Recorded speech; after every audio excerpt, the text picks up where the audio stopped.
Nah, kebayang ya, baru kita berbuat mau goncang anak kepala SMK dengan anak SMK-nya sudah terjadi lonjakan-lonjakan kemajuan. Bayangkan kalau ini terus dikembangkan. Sehingga 2045 saya yakin banget daya saing Indonesia di mata dunia itu number one.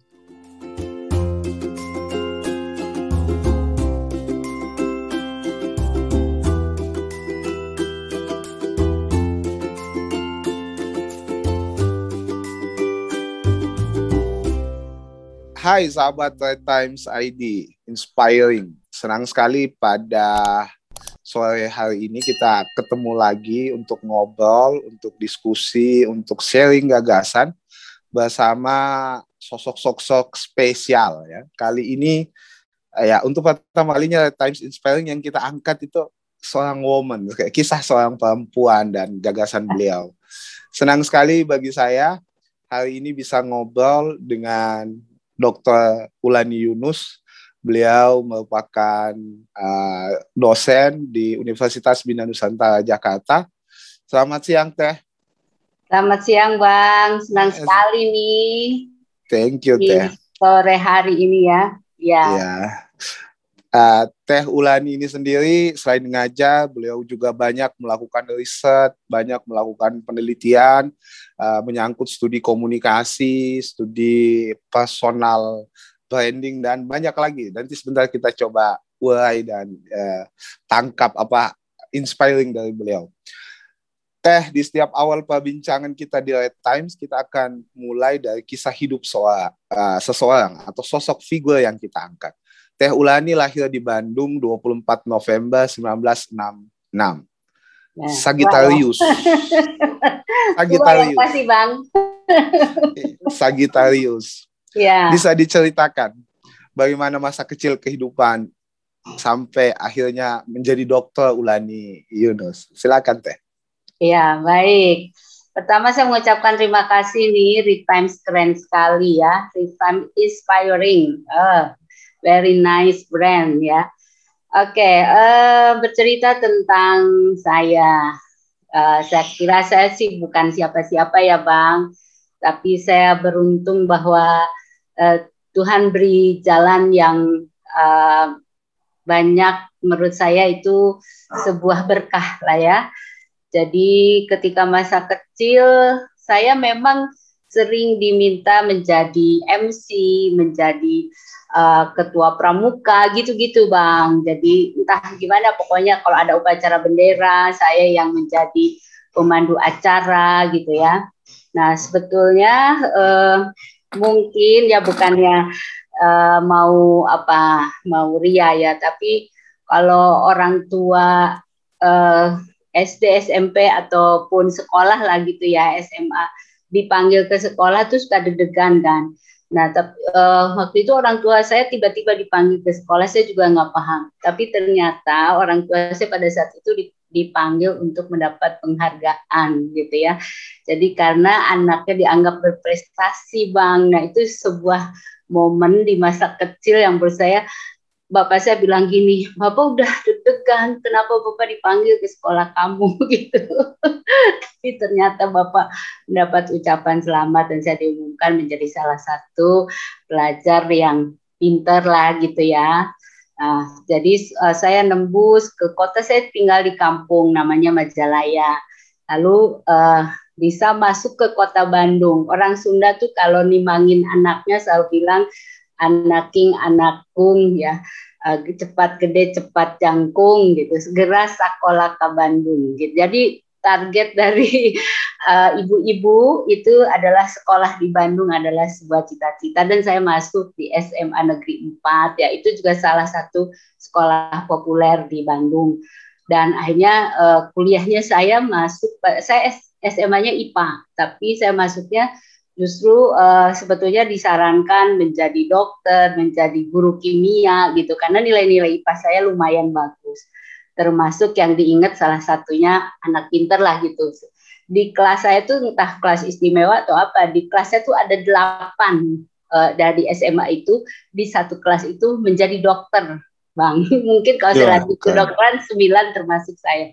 Tapi saya malah memilih ilmu komunikasi, karena di masa SMP dulu tuh saya melihat ada kelom pencapir ya, bagaimana petani-petani diberdayakan ya oleh pemerintah pada saat itu, dicerdaskan. Saya bilang saya ingin seperti penceramah itu, penyuluh itu, membuat para petani menjadi cerdas. Dan akhirnya saya masuk di ilmu humas. Dan saat ini, tahun ini saya menerima hibah justru bagaimana memberdayakan petani. Jadi menurut saya ini sebuah perjalanan yang jadi jangan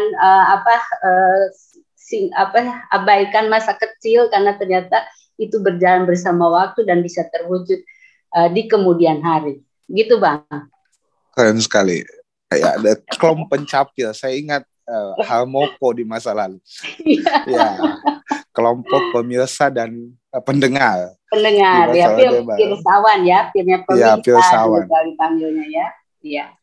Teh, kita masuk ke topik diskusi kita. Menurut Teh Ulani, bagaimana Teh Ulani melihat konvergensi media hari ini, teknologi, dan pengaruhnya bagi komunikasi massa kita? Iya, Bang. Sebetulnya sama seperti sebuah kemajuan apapun ya, kalau saya perhatikan. Itu bisa mendatangkan manfaat, tapi juga bisa mudarat ya. Jadi dua sisi itu, apapun saya lihat selalu bisa terjadi. Samalah orang berpendidikan tinggi bisa semakin bermanfaat atau malah dia memanfaatkan orang lain gitu kan. Nah, jadi demikian juga dengan kemajuan, dengan teknologi, dengan media yang sekarang konvergen ke new media seperti media sosial ya. Itu juga bisa bermanfaat, tapi juga bisa menjadi mudarat, tergantung orang mau memanfaatkannya seperti apa. Mungkin di awalnya seperti itu dulu, Bang. Ya, lanjut tadi. Kalau pendapat saya, pikiran saya, konvergensi itu isunya dekat dengan kebebasan. Ya, tadi Teh Ulani udah menguraikan. Jadi konvergensi itu perkembangan teknologi.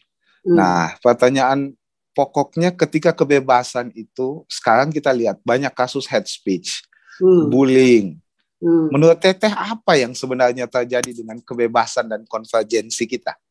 Ya, betul. Karena dengan new media ini, setiap orang seperti punya media sendiri kan ya Bang ya.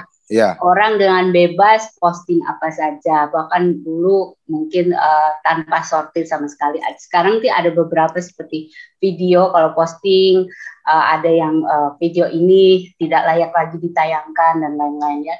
Tapi mungkin kalau tulisan-tulisan dan lain-lain kan sulit ya mendeteksinya. Bagaimana kita tahu bahwa rakyat Indonesia sendiri ada 275-an lah ya di tahun ini. Lalu yang menggunakan internet ada sekitar 202 juta. Bang. Kemudian yang punya akses ke gadget atau device itu ada 364, bahkan berarti melebihi dari jumlah penduduk Indonesia. Artinya satu orang bisa akses ke beberapa gadget. Jadi kebayang dia bisa punya beberapa akun juga dong. Ya, sehingga mungkin orang ya namanya kan manusia itu dinamis ya. Mungkin pada saat itu dia merasa dalam keadaan tertekan, dia pengen share ke orang langsung ini, atau memang ada yang mengkonstruksinya gitu ya, menjadi sebutnya kalau dulu tuh sutradaranya gitu. Lalu orang dengan kalimat-kalimat yang bombastis menyentuh pikiran, menyentuh hati, lalu menggerakkan menjadi viral gitu. Jadi kalau secara ilmu komunikasi sih sebetulnya ini bisa diprediksi sih Bang. Prediksi dengan antara kebebasan dan kebablasannya itu seperti apa Mbak? Ya, kira-kira. Ya, memang jadi karena manusia, kebetulan kan disertasi saya itu tentang konstruksi makna ya. S3 tuh meneliti itu. Setiap detik tuh kita mendapat terpaan informasi sebagai manusia itu, baik yang dia lihat secara langsung maupun via digital ya. Apalagi dengan situasi pandemi sekarang ini, kita mungkin mayoritas dapat informasi via digital. Nah, karena itu mungkin setiap orang bisa bebas menyampaikan dan akhirnya lupa mana yang seharusnya di-share ke publik, mana yang seharusnya tidak perlu gitu. Jadi banyak orang melupakan adalah ketika filter. Jadi proses waktu dia receive, waktu dia menerima satu sensori, satu trigger gitu ya, lalu diformulasi di kepalanya dan dia diproduksi, lalu dia posting atau dia share melalui media, bisa terjadi kebablasan karena tidak ada lagi filter di situ. Begitu, Bang. Hilangnya filter. Ini menarik nih, Teh. Ya. Hilangnya filter. Jadi setiap orang kemudian punya media sendiri. Orang bisa memposting dan men-share apapun yang dipikirannya. Karena media sosial kita terus bertanya apa yang Anda pikirkan gitu kan. Wall Facebook selalu bertanya tentang itu. Nah, bagi Teteh sendiri bagaimana memaknai? Tadi disertasi Teteh kan bicara tentang konstruksi makna, citra diri. Apakah ini punya pengaruh dengan cara dia mereproduksi citra dirinya lewat media sosial sehingga perilaku atau hate speech dan verbal media sosial itu kemudian memburuk di arena media sosial kita? Itu gimana, Teh? Iya, bisa jadi demikian sih analisisnya. Jadi kan orang itu output tergantung inputnya kan, Bang ya. Jadi kita mendapat input apa, lalu biasanya kita akan share output berdasarkan input yang kita dapat. Jadi bisa dikoneksi tadi, karena mungkin citra diri yang kurang pas gitu ya. Lalu dia mendapat inputnya kan demikian. Lalu dia share menjadi output yang justru juga menjadi sebuah hate ya ke orang lain gitu. Karena biasanya mungkin dia sendiri juga tidak suka dengan dirinya, gitu Bang. Biasanya ya secara teori. Menarik Teh. Kemarin saya ngobrol di pertemuan 2 pekan lalu, saya ngobrol sama Prof. Adrianus, pakar kriminologi UI. Ya. Pertanyaan saya ke Prof. Adrianus, ternyata dalam kacamata kriminolog ini, bahwa banyak sekali mereka yang garang di media sosial, mereka yang galak di media sosial, tapi di dunia nyata itu nggak seperti itu. Ketika ditangkap polisi, padahal kalau konten yang dia sebarkan di media sosial itu betul galak, menakutkan, tapi ketika ditangkap di aparat kepolisian nangis-nangis, gitu kan, cengeng dan sebagainya. Bagaimana representasi diri itu sebenarnya dalam kacamata komunikasi dan media sosial kita? Ya. Jadi mungkin kadang kan tadi ada dunia realitas, ada dunia maya ya, dumai itu. Nah, ketika mereka berada di dunia realitas, mereka aware, mereka sadar keberadaan orang lain yang memantau dirinya. Namun ketika di dumai, dia berpikir sedang interaksi dengan gadget, dengan alat-alat yang dipikirnya mungkin pada saat itu tidak akan bereaksi gitu. Jadi dia main pos aja seperti dia komunikasi dengan benda mati. Dia lupa gitu bahwa di balik dunia mati itu ada dunia maya yang sedang bergerak gitu, Bang. Sehingga mungkin dia lupa dengan kontrol dirinya dan lain-lain. Kalau saya analisis demikian. Ya, jadi tidak seimbang ya, Teh. Misalnya antara pengetahuan dengan dunia real dan dunia maya. Jadi ketika di dunia maya seolah-olah terpisah, padahal itu terkoneksi dengan jejaring manusia lain. Iya. Atau gimana Teh perkembangannya itu sendiri? Iya. Jadi mungkin di dunia maya itu orang akan berpikir ini ya, bahwa itu adalah dunianya gitu. Jadi lupa bahwa di dalam itu juga merupakan panggung ya. Panggung yang representasi dari realitas. Mungkin itu proses itu yang kalau tadi kembali ke proses yang saya temukan di disertasi. Jadi di dalam proses input dan output ada proses deletion, Mas. Ya. Jadi kehapus informasi itu, kehapus bahwa ini bisa melukai orang, gitu ya. Kehapus bahwa ini bisa mencederai perasaan orang lain. Gitu. Jadi pemahaman tentang deletion tadi itu yang belum kadang-kadang dilupakan sehingga menyebabkan kebablasan di media sosial. Iya, setuju Bang. Menarik sekali Teh. Teh, Z generation dan proses deletion tadi. Bagaimana kita harusnya membangun kebudayaan literasi itu sendiri? Iya, Saya kira banyak ilmuwan yang membangun kesadaran ini ya Bang ya. Saya pikir Bang Arsyad juga termasuk salah satunya lah ya, Bang Rahmat Arsyad. Saya suka perhatikan juga sosial medianya, makanya kita bisa berinteraksi ya. Sangat wise, sangat menurut saya, maka saya sering komen karena saya setuju gitu dengan cara berpikirnya. Tapi mungkin di luar sana ada juga yang tidak setuju ya Bang ya. Tapi saya yakin ketika Bang Rahmat Arsyad posting itu pasti sudah memikirkan nih, kalau saya posting ini gimana ya pembaca itu gitu ya. Betul kan begitu. Nah, mungkin orang yang kebablasan itu adalah melupakan itu, recheck gitu. Iya. Seandainya ini dibaca oleh orang dan misalkan dia sebutlah followersnya ada sekian ribu, dari sekian ribu yang membaca, kira-kira orang akan bereaksi apa? Nah, itu proses itu yang terlupakan oleh mereka yang kebablasan itu, Bang. Apa yang harus dilakukan? Jadi Z Generation ini kan anak kandung virtual nih Teh. Mereka hidup dengan dunia virtual, berinteraksi beda. Kalau zaman Teteh gitu, zaman saya. Kalau Teteh mungkin masa lalu interaksi realnya lebih banyak ketimbang dunia virtual. Nah, anak-anak generasi ini dia lahir tumbuh dengan peradaban virtual. Nah, semua hal terkoneksi, semua hal melalui media sosial, semua hal mereka berinteraksi lewat WhatsApp, Wattpad dan sebagainya. Menurut Teteh, apa yang terjadi pada mereka dengan peradaban virtual yang begitu dekat dengan mereka? Iya, saya kira penggiat-penggiat ilmuwan yang membuka dengan judulnya literasi digital itu menurut saya sangat berperan, Bang, ya, untuk para milenial. Kalau saya kebetulan karena masih interaksi dengan anak S1 ya, kemudian saya dipercaya Kemendikbud untuk mendampingi para kepala sekolah SMK, berarti saya juga akses ke para anak SMK. Maka yang saya ajarkan adalah seperti Bang Rahmat tadi katakan, konsep dirinya dulu. Kalau dia konsep dirinya bagus, biasanya tadi kan inputnya bagus, maka outputnya juga biasanya menyamankan, mengademkan, jadi tidak bablas.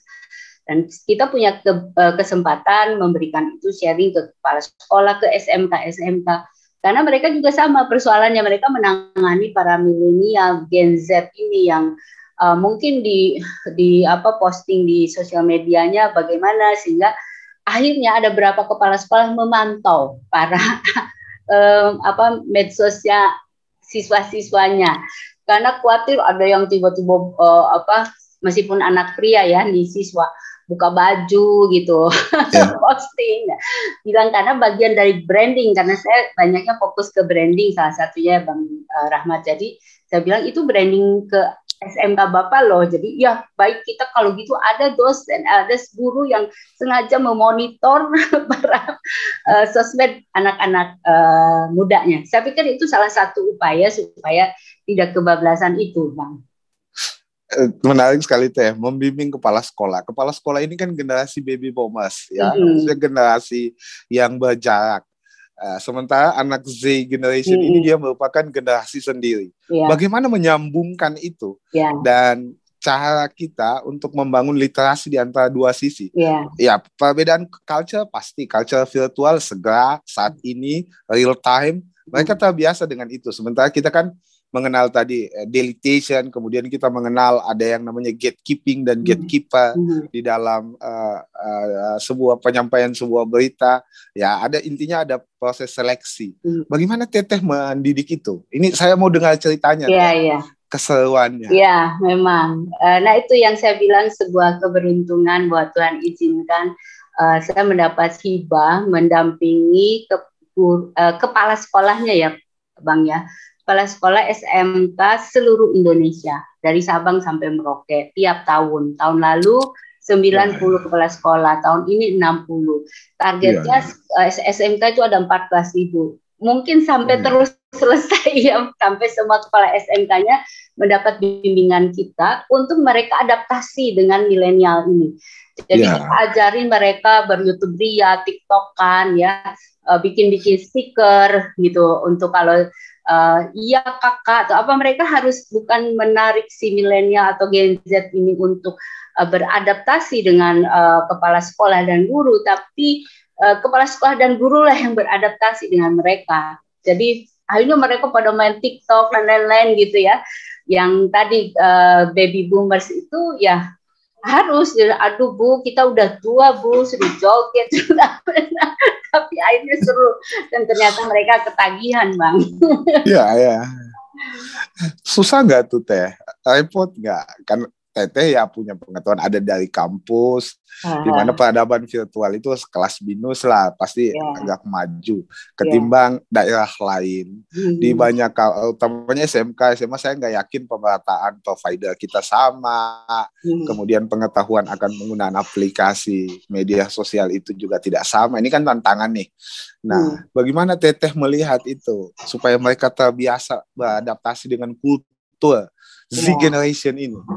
Ya, memang pertama kita buat mindset-nya sih, Bang. Jadi mindset mereka kita maksudnya itu diadaptasikan. Sesudah mindset-nya kenal, baru kita bawa ke materi, dan tentu karena mereka sadar bahwa Indonesia itu kelimpahan bonus milenial ya, sehingga akan menjadi apa Indonesia ini, salah satunya ditentukan oleh sikap mereka. Nah, kesadaran inilah yang membuat mereka ya udah deh, saya lepaskan baju kepala sekolah. Kan kepala sekolah itu level rektor gitu ya, Bang. Mereka yang di sekolahnya itu seperti apa, yang tadinya orang harus datang pada dia, kita buka semua mindsetnya mereka yang harus turun gitu. Dan sejauh ini menurut saya berhasil, Bang. Karena kita bersama mereka itu 62 hari ya tahun lalu. Tahun ini 77 hari. Itu belum persiapan dan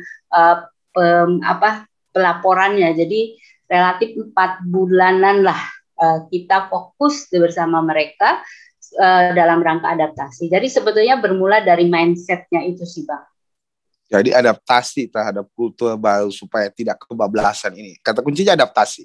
Iya. Nah, mereka itu yang harus ditanamkan, pola adaptasi.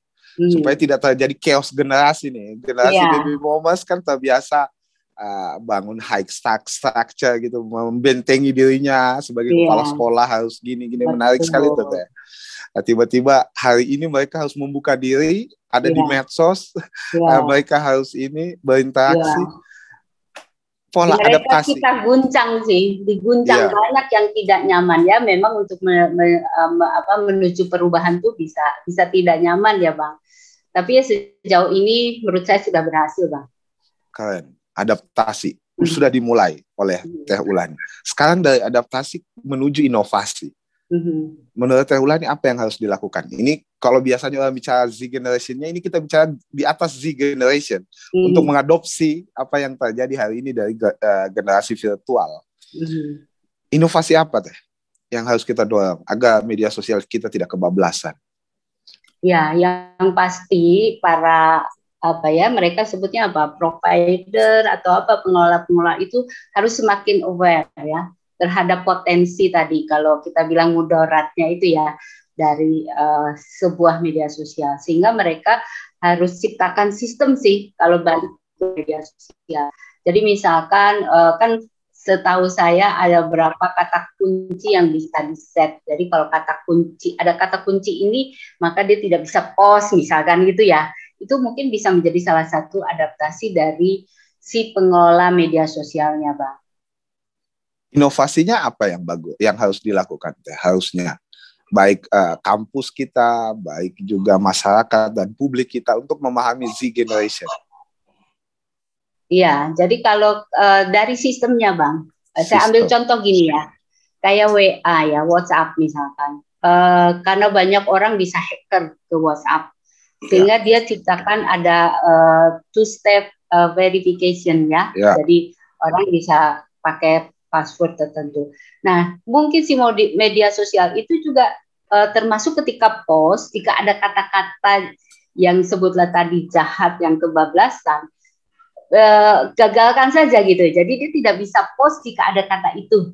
Misalkan contohnya seperti itu. Jadi itu salah satu inovasi yang mungkin tampaknya jadi kayak mengkerangkeng ya. Tapi sebetulnya itu juga mengamankan supaya menghilangkan hate speech itu. Jadi begitu ada clue-clue yang bisa menciptakan hate speech, maka si itunya tuh nggak jadi unable gitu Bang.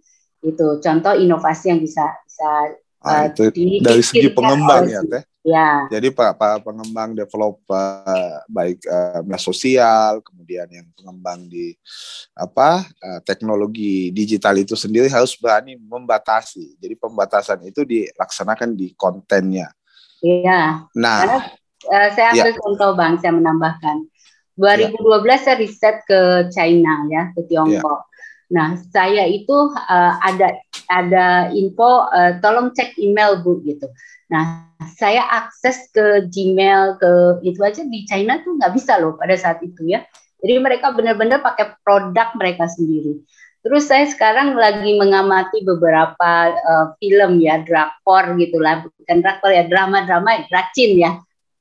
Ternyata dia juga bisa mengalahkan drakor, dan mereka kalau Indonesia masih tergantung ke WhatsApp, pokoknya produk-produk luar negeri gitu ya. Si China itu punya sosial media sendiri loh Bang, untuk sekian miliar orangnya, dan tentu itu sangat terorganize ya, sehingga hate speech dan lain-lain itu tidak muncul Bang di sana. Gitu. Menarik sekali, inovasi teknologi, pembatasan. Kalau dalam komunikasi Teh, pada ruang lingkup publik, inovasi apa yang harus kita dorong Teh? Kalau dalam kacamata inovasi di kerumitan dan keriuhan media sosial kita ini. Ya, saya kira kalau itu ya, kalau soal kembali lagi tadi ke konten di masyarakatnya, saya kira karena saya sebagai edukator pendidik ya, paling saya lebih ke edukasinya saja sih, Bang. Jadi sebetulnya semakin cerdas dari akan semakin terkendali, karena kan kebablasan itu adalah hilangnya kendali ya Bang ya.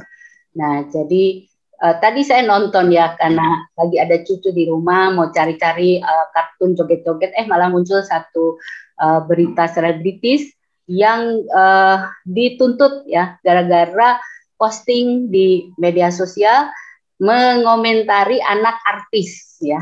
Jadi ternyata tidak boleh loh. Orang itu sekarang kan karena ada undang-undang yang melindungi ya. Ada ini, jadi kita nggak bisa tanpa kendali. Nah, jadi menurut saya inovasi apa yang palingnya adalah di inovasi pendidikannya selalu membuat anak-anaknya punya self esteem yang bagus, maka dia pun akan postingnya adalah sesuatu yang bagus menurut saya.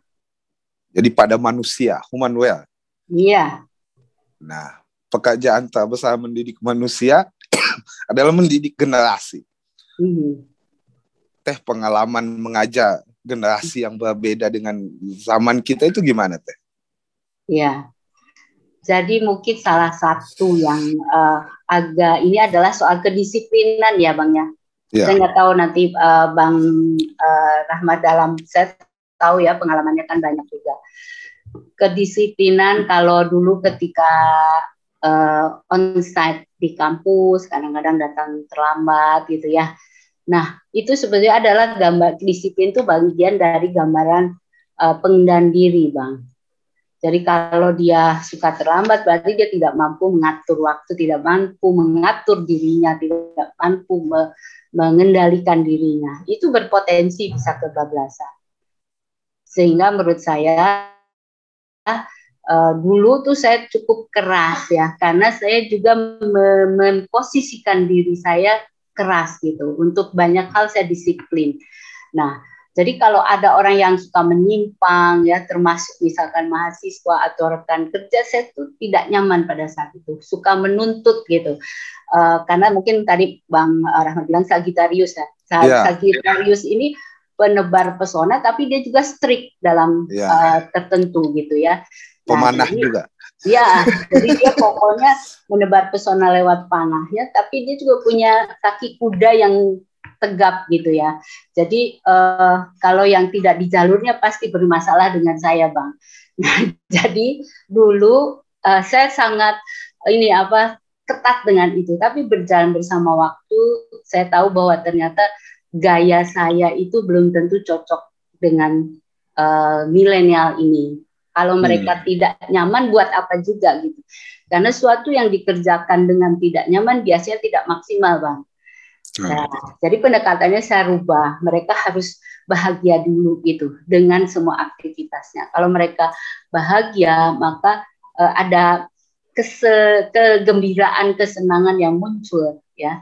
Nah, akibat dari itu biasanya mereka komit, mereka disiplin dan lain-lain. Gitu sih. Dalam pengalaman saya mungkin juga punya kesalahan-kesalahan di zaman dulu ya, Bang ya. Menarik sekali, Teh. Teh, optimis atau pesimis dengan Z generation dan pertumbuhan media jejaring sosial kita? Saya optimis, Bang. Ya, optimis karena apa? Mungkin kalau dulu orang tentang mungkin kalau kan kita orang komunikasi ya, Bang ya, adanya interaksi simbolik itu. Interaksi simbolik itu sebetulnya adalah proses perubahan-perubahan yang mungkin tidak disadari, termasuk di si milenial ini. Nah, cuman kita nggak bisa menuntut harus sama standarnya seperti ketika saya dulu misalkan. Kan semua itu perilaku saja sudah beda. Contoh ya, waktu saya mau acara ini, saya itu ajak Pak Amin gitu, salah satu rekan saya itu.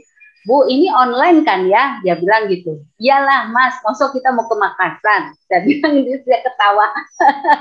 Nah, berarti kan kita sendiri sudah beradaptasi, Bang. Kalau kita ngandelin yang dulu, entah either Bang Rahmat harus ke Jakarta atau saya yang harus ke Makassar gitu. Kalau sekarang kan kita bisa lakukan dengan budaya baru. Nah, itu juga yang saya pikirkan dengan anak Gen Z dan milenial. Pasti mereka juga dalam prosesnya itu tadi kata kunci yang Bang Rahmat sebutkan, adaptasi. Jadi saya optimis, Bang. Menarik sekali. Terakhir, Teh, bagaimana perkembangan dunia komunikasi kita di masa akan datang? Dan akan datang. Tadi bonus demografi udah disinggung sama Teteh. 2024 2045 Indonesia mengalami keberlimpahan generasi muda. Itu bonus demografi yang akan melanda kita. Di satu sisi media sosial kita masih juga ribut hate speech dan sebagainya. Bagaimana gambaran Teteh di 2045? Pada saat itu pasti gini, Bang.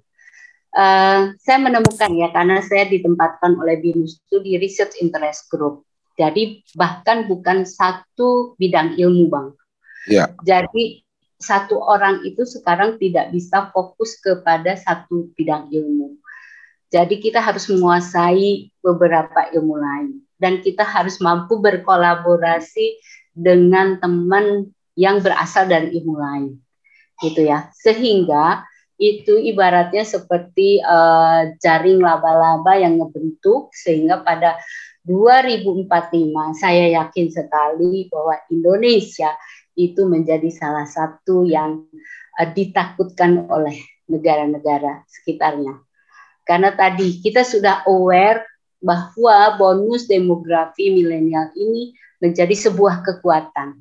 Oleh karena itu sudah dirancangnya dari sekarang, Bang. Salah satunya melalui kepala sekolah itu. Jadi kemarin saya wawancara kepala sekolah, siswanya belum lulus, Bang, belum ambil ijazah SMK, sudah digajinya 10 juta sebulan. Ya, ada lagi yang karena dia menemukan ini jurusan listrik atau apa gitu. Dia sudah mendirikan sebuah perusahaan yang justru orang-orang kalau di tengah laut atau apa tuh langsung hilang sinyal atau apa. Temuan dia anak SMK itu justru tetap kuat sinyalnya, sehingga ya di beberapa investor luar negeri tertarik dengan perusahaan yang dia dirikan. Nah, kebayang ya, baru kita berbuat mau goncang anak kepala SMK dengan anak SMK-nya sudah terjadi lonjakan-lonjakan kemajuan. Bayangkan kalau ini terus dikembangkan. Sehingga 2045 saya yakin banget daya saing Indonesia di mata dunia itu number one. Keren sekali. Saya kesimak dengan apa yang dilakukan oleh Mbak Ulani. Teh Ulani gitu. Sederhana tapi bisa mengunjang. Bayangkan kalau kepala sekolah kita bisa mengadopsi pengetahuan ini dan diteruskan ke generasi muda kita, itu bisa dari penguat sinyal saja sudah menjadi story yang menarik. Makasih banyak Teh atas kesempatannya. Saya bisa belajar banyak dan seluruh sahabat Right Times yang akan menonton tayangan ini itu pasti mendapatkan inspirasi luar biasa dari seorang Dr. Ulani Yunus. Terima kasih teman-teman. Selamat sore. Semoga kita semua tetap sehat dan bisa beraktivitas di era pandemi ini. Selamat sore. Assalamualaikum warahmatullahi wabarakatuh.